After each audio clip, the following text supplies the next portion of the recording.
പണ്ട് പണ്ട് കാടിനടുത്തുള്ള ഒരു ഗ്രാമത്തിൽ ഒരു പാവപ്പെട്ട വിറക് വെട്ടുകാരൻ ജീവിച്ചിരുന്നു. എന്നും അയാൾ കാട്ടിൽ പോയി തനിക്ക് ആവശ്യമുള്ള വിറകെല്ലാം വെട്ടിക്കൊണ്ടു വരുമായിരുന്നു. ഒരു ദിവസം വിറക് വെട്ടുന്നതിനിടയിൽ അയാളുടെ കോടാലി കയ്യിൽ നിന്ന് തെറിച്ചുപോയി അടുത്തുള്ള പുഴയിൽ വീണു. നല്ല ആഴമുള്ള പുഴയായതിനാൽ പുഴയിൽ ഇറങ്ങി കോടാലി എടുക്കുവാൻ അയാൾക്ക് സാധിക്കുമായിരുന്നില്ല. അയാൾ പുഴക്കരയിലിരുന്ന് കരയുവാൻ തുടങ്ങി. അയാളുടെ സങ്കടം കണ്ട് മനസ്സലിഞ്ഞ വനദേവത അയാളുടെ മുന്നിൽ പ്രത്യക്ഷപ്പെട്ടു. നടന്ന സംഭവം മുഴുവൻ അയാൾ വനദേവതയോട് പറഞ്ഞു.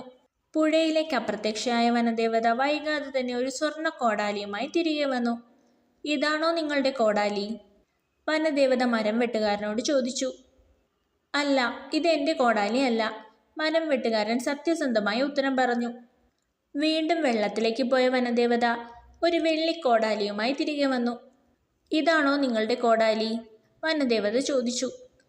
അല്ല, മരം വെട്ടുകാരൻ പറഞ്ഞു. എൻ്റേതൊരു തടിയുടെ പിടിയുള്ള സാധാരണ ഇരുമ്പ് കോടാലിയാണ്. മൂന്നാമതും വെള്ളത്തിലേക്ക് പോയി മടങ്ങി വന്ന വനദേവതയുടെ കയ്യിൽ മരം വെട്ടുകാരൻ്റെ യഥാർത്ഥ കോടാലി ഉണ്ടായിരുന്നു. തൻ്റെ കോടാലി തിരിച്ചു കിട്ടിയ മരം വെട്ടുകാരൻ സന്തോഷത്തോടെ വനദേവതയോട് നന്ദി പറഞ്ഞു. മരം വെട്ടുകാരൻ്റെ സത്യസന്ധതയിൽ സംപ്രീതയായ വനദേവത 3 കോടാലികളും അയാൾക്ക് സമ്മാനമായി നൽകി.